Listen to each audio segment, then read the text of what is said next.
Salam saudara-saudara kasih dalam nama Tuhan Yesus Kristus. Berjumpa kembali dalam renungan yang sangat membangun kita dalam kebenaran firman Tuhan tentunya.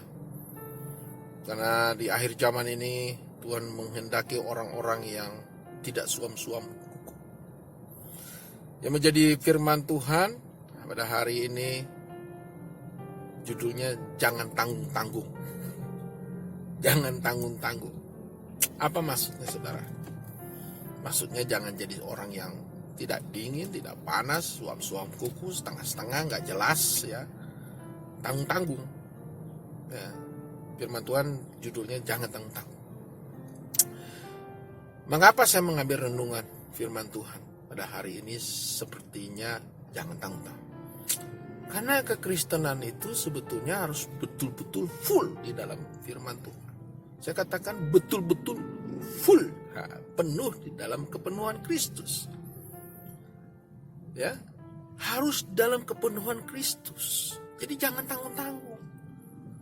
Ya, menjadi landasan firman Tuhan sebelum saya membahas lebih dalam lagi, yaitu terambil dalam Wahyu pasal 3. Wahyu pasal 3 ayatnya yang ke-15 16. Wahyu pasal 3 ayat 15 dan 16.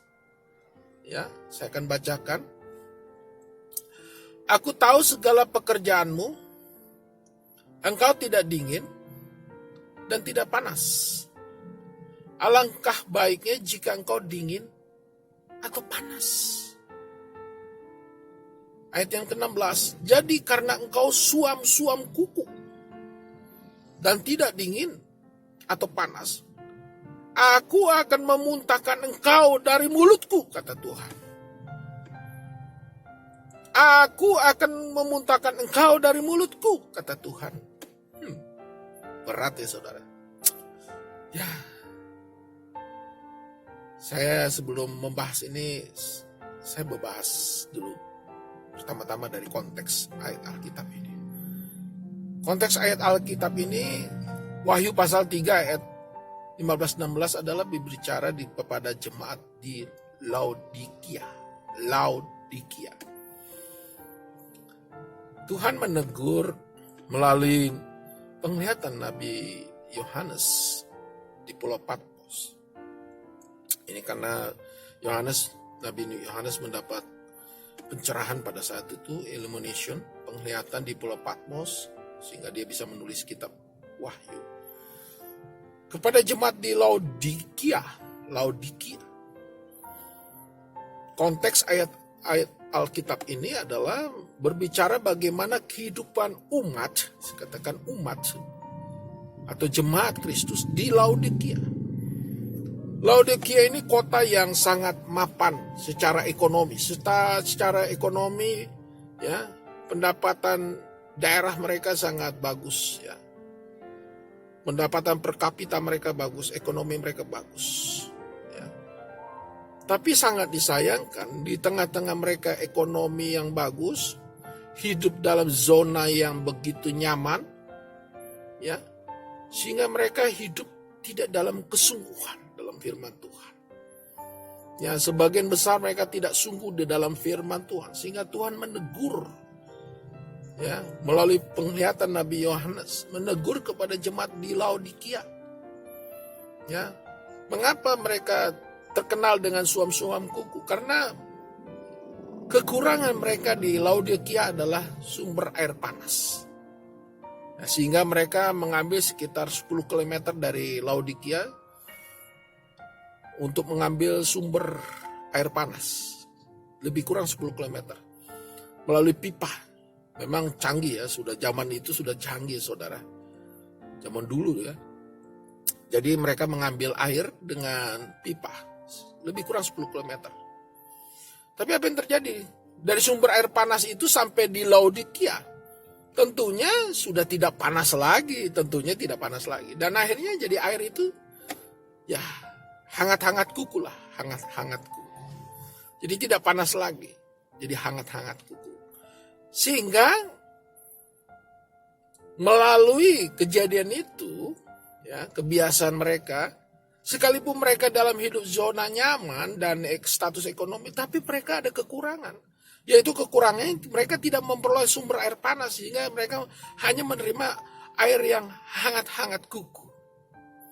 Saudara yang kasih dalam nama Yesus, Tuhan menegur karena mereka hidup sesuai dengan apa yang terjadi dengan lingkungan mereka.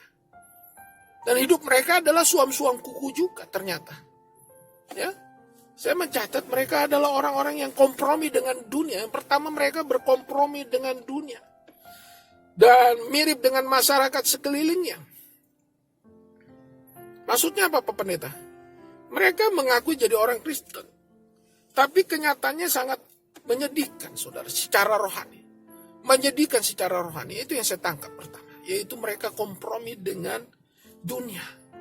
Ya, mereka berkompromi. Ya karena mereka punya status ekonomi memang yang mapan dan hidup zona nyaman, sehingga mereka berdiri di dua kaki. Ya, Kristen sih Kristen ya. Orang percaya sih orang percaya, tapi kehidupan mereka kompromi dengan dunia. Ya. Ya. Beribadah ya beribadah, tapi melakukan dosa tetap jalan, berkompromi dengan dosa. Beribadah sih beribadah, tapi perzinahan, percabulan tetap terjadi. Kejahatan tetap dilakukan. Nah ini Tuhan tidak suka seperti itu. Ya. Kita mengaku jadi orang Kristen. Kalau kita lihat konteksnya pada hari ini, kalau kita lihat dengan konteks yang dari ayat Alkitab, itu hampir sama. Tidak ada perbedaan. Banyak orang Kristen seperti itu. Percaya sih percaya. Ya. Kristen sih Kristen. Beribadah sih beribadah. Tetapi apa yang kenyataan? Tapi masih melakukan korupsi. Diam-diam. Ya. Tahu-tahu udah ketangkap KPK. Ya. Terus punya TTM. Teman tapi mesra, tiba-tiba punya istri simpanan. Ya, saya sebagai hamba Tuhan pernah melihat begitu. Dan ada anak-anak Tuhan ternyata punya simpanan. Nah, seperti itu Tuhan gak suka. Ya.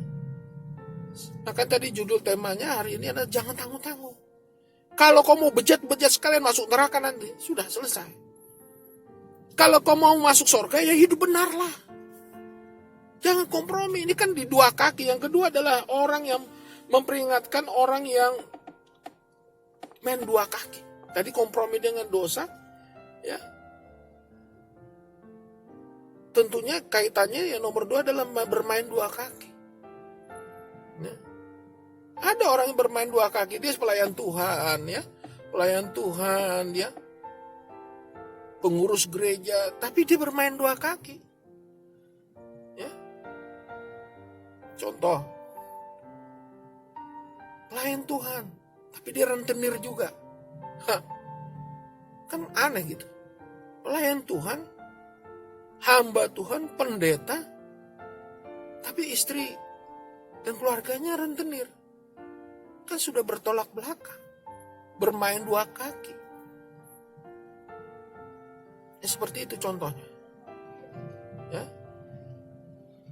Sama dengan yang model tadi kompromi dengan dosa. Terus kalau sakit, ya, keluarganya atau dirinya pergi mencari dukun, ya, mencari dukun paranormal. Kita tahu paranormal atau dukun kan nggak pakai kekuatan dari Tuhan, mereka pakai kekuatan yang dari si iblis. Ya, ya saya tahu mereka pakai iblis, kok saya pernah tahu itu dan tahu itu, sangat tahu, saya sangat tahu. Mereka pakai kekuatan yang bukan daripada Tuhan. Mereka sudah belajar berilmu, dua puasa, tirakat lah istilahnya, dan mereka betul-betul hidup di dalam penyembahan dalam yang tidak benar, penyembahan berhala. Sehingga mereka dapat ilmu untuk menyembuhkan orang. Memang sembuh, betul sembuh, saya tahu itu, sembuh. Tapi bukan dari Tuhan itu. Ya, bukan dari Tuhan. Dari si iblis. Nah, itu yang orang Kristen tidak mengerti. Kompromi dengan dosa. Yang kedua, bermain dua kaki. Ya. Padahal Tuhan sudah kasih ilmu, pencerahan para dokter, para medis. Ya. Dan kepada pendeta, para penatua untuk mendoakannya dengan kuasa Tuhan, tabib yang ajaib. Dan menerima mujizat. Ya. Apalagi? Kenapa orang Kristen bermain dua kaki? Masih ada yang... ya, pergi ke dukun, ya. Terus ada lagi, ya, main dua kaki, ya. untuk mendapatkan suatu jabatan. Ya. Pergilah ke orang pintar katanya. Pintarnya apa? Pintar ngakalin lah kalau menurut saya. Ke paranormal, pergi ke situ. Supaya bisa naik jabatan. Dan tidak sedikit. Banyak orang seperti itu, tidak sedikit. Nah sama seperti orang Laodikia. Untuk mendapatkan ekonomi yang tetap berjalan, mereka main dua kaki juga. Main dua kaki, sekalipun mereka percaya kepada Yesus, kepada Tuhan, mereka bermain dua kaki juga, saudara. Seperti itu tadi saya katakan. Berpijak kepada dua kaki. Nah ini yang tidak boleh. Oleh karenanya, saya mau katakan bahwa mengikut Tuhan jangan tanggung-tanggung. Jangan tanggung-tanggung. Mau dingin sekalian. Kalau mau panas ya panas. Ya. Apa artinya panas Pak Pendeta? Panas artinya kita menghidupkan, menggairahkan firman Tuhan dalam hidup kita. Dan kita kepenuhan firman Tuhan, kepenuhan Kristus yang ada dalam diri kita, saudara. Dan kita melayani dengan sukacita, melayani Tuhan dan menyembah Tuhan, ya, hidup di dalam Tuhan dengan kepenuhan Roh Kudus dan firman Tuhan dengan semangat dan sukacita yang besar. Itu arti kata panas. Dan kita melakukan panggilan Tuhan menuju panggilan sorgawi. Seperti Paulus katakan, pada akhirnya aku mengakhiri pertandingan. Berjuang dalam iman, mengakhiri pertandingan. Kan hidup kekristenan itu kan perjuangan, saudara. Ya. Digambarkan oleh Paulus sebagai perjuangan, olahragawan, sebagai petani, sebagai prajurit. Paulus menggambarkan itu kita sebagai orang Kristen. Saya ulang lagi, sebagai olahragawan, sebagai prajurit, sebagai petani. Paulus menggambarkan itu, saudara. Oleh karenanya firman Tuhan pada hari ini, saya mau mengingatkan kita, janganlah suam kuku. Ya. Ya. Jadi kayak ayat 16. Jadi karena engkau suam kuku dan tidak dingin atau panas, aku akan memuntahkan engkau. Ini hukuman Tuhan bagi orang yang suam kuku nggak jelas kekristenannya, yang nggak jelas, abu-abu kalau kayak saya bilang. Ya kalau mau hitam aja sekalian, dingin hitam, jadi orang hitam, ya, matinya jelas, ya masuk neraka. Saya ada saudara saya, dan ini sudah meninggal saudara saya. Dia pernah telepon pribadi. Ada berapa lama dia telepon? Udah berapa kali? Ya. Dia bilang, saudaraku katanya, aku mengambil keputusan yang menurut aku benar, tapi menurut hukum Tuhan mungkin salah. Dia tahu sebetulnya itu salah, dia tahu. Lalu dia bilang, mungkin salah, kata mungkin. Berarti dia tahu. Ya. Terus, kenapa saudaraku? Ya, kalau kau sebagai pendeta sudah kau masuk surga sudah jelas. Kalau saya nggak apa-apalah, saya mau masuk neraka. Daripada tanggung-tanggung. Kenapa saudaraku? Saudara tahu, ya singkat cerita saya akan berikan kesaksian bahwa dia hidup untuk mendapatkan ekonomi yang baik, jadi pengusaha, dia menyembah dukun. Jadi dia punya ruangan khusus yang tidak boleh orang masuk. Ke gereja. Ini orang ini, saudara saya ini ke gereja. Betul ke gereja. Tapi dia punya ruangan khusus, saudara. Punya ruangan khusus untuk penyembahan berhala. Ya, saya nggak ceritakan apa, saya tahu persis di dalamnya. Saudara bayangkan, orang nggak boleh masuk, tapi saya tahu itu. Ya. Binatang jadi-jadian. Ya. Kalau Anda lihat itu binatangnya sebetulnya kecil tapi jadi besar, gede, raksasa gitu di dalam kamar. Jadi kalau Anda lihat itu, Anda akan takut juga lihatnya. Ya, namanya setan ya, gimana disembah. Dan itu terjadi. Dan dia bilang, saudaraku, antara kita sudah terpisah. Darah kita sebagai saudara, betul. Tapi dari segi rohani kita sudah terpisah. Coba, saudara, dia menyatakan statement seperti itu kan ngeri, saudara. Karena dia bilang, lebih baik saya hitam. Daripada tanggung-tanggung saya jadi abu-abu. Saya bilang, lebih baik kamu gak usah ke gereja kalau gitu. Untuk apa kau pergi ke gereja tapi kau lakukan yang seperti itu? Nah ini sama seperti Laodikia. Untuk mendapatkan ekonomi mereka melakukan yang tidak berkenan di hadapan Tuhan. Nah, seperti hari ini banyak orang seperti itu. Untuk mendapatkan ekonomi yang baik, pergilah ya ke Gunung Kawi atau kemana lah. Ya, untuk dapat jabatan, naik jabatan, melakukan sesuatu dan pergi ke dukun. Ya, orang pintar lah katanya, pintar ngakalin bagi saya sih. Ya, kan iblis pintar ngakalin ya, iblis lah. Paranormal, ya nggak normal lah. Orang nggak normal, orang menyembah berhala, pohon disembah lah, ya, kuburan disembah lah, setan disembah. Ya, itu kan orang nggak normal, makanya disebut paranormal. Nah kan orang goblok kalau kita, saya katakan orang bodoh kita. Kalau kita pergi ke situ, ngapain? Pada Tuhan yang menciptakan lebih sumber berkat, sumber rezeki ya. Kalau kita mau datang, mintalah berkat sama dia. Dan begitu juga Laodikia. Dan aku akan muntahkan. Ya. Jadi saudara-saudara yang kasih dalam nama Yesus, jangan tanggung-tanggung. Kalau kau mau ikut Tuhan, jadilah orang yang panas. Panas dalam sukacita, panas dalam Roh Kudus, panas dalam menyembah Tuhan, panas bergaul dengan Tuhan, sukacita meluap-luap. Nah, itu orang panas. Ya. Bukan panas hati maksudnya. Ya, panas. Jadi orang panas hati melulu, enggak, bukan itu maksudnya. Panas di dalam Tuhan, ya. Ya, panas, warm, ya, hangat, panas dalam Tuhan, sukacita. Tapi orang yang dingin, aduh Tuhan Yesus. Ke gereja sih ke gereja, tapi melakukan dua kaki. Yang kompromi dengan dosa. Aduh. Itu gak benar tuh. Gak benar saudara. Kenapa saya ungkapkan ini? Karena memang di satu sisi saya mengalami saudara saya seperti itu. Dan sudah meninggal. Dan saya sedih dengan saudara saya itu. Sedih. Ya. Dia penyembah berhala. Walaupun ke gereja sih ke gereja. Statusnya orang Kristen. Tapi ya begitu. Aduh saya sedih. Tuhan. Saudara tahu di akhir hidupnya. Saya akan kesal. Ya, namanya si iblis kan minta tumbal. Namanya si iblis minta korban saudara. Di akhir hidupnya dia sengsara saudara. Sengsara. Si iblis kan minta korban. Dan akhirnya apa? Ekonominya yang tadi naik. Wais. Kaya. Apa saudara yang berarti sebelum dia meninggal. Turun ekonominya. Dan setelah meninggal apa yang terjadi? Hancur sudah saudara. Tidak berbekas. Coba saudara bayangkan. Yang kasihan siapa? Keluarganya kan. Istri dan anaknya. Saudara saya mau katakan. Kalau mau ikut Tuhan aja. Ya. Kalau badan saudara gak tahan miskin ya dekat dengan Tuhan lah. Kerja keras. Ya. Mau naik jabatan ya kerja keras. Ya kalau belum waktunya berarti belum waktunya Tuhan. Jangan ada. Saya juga ada saudara seperti itu.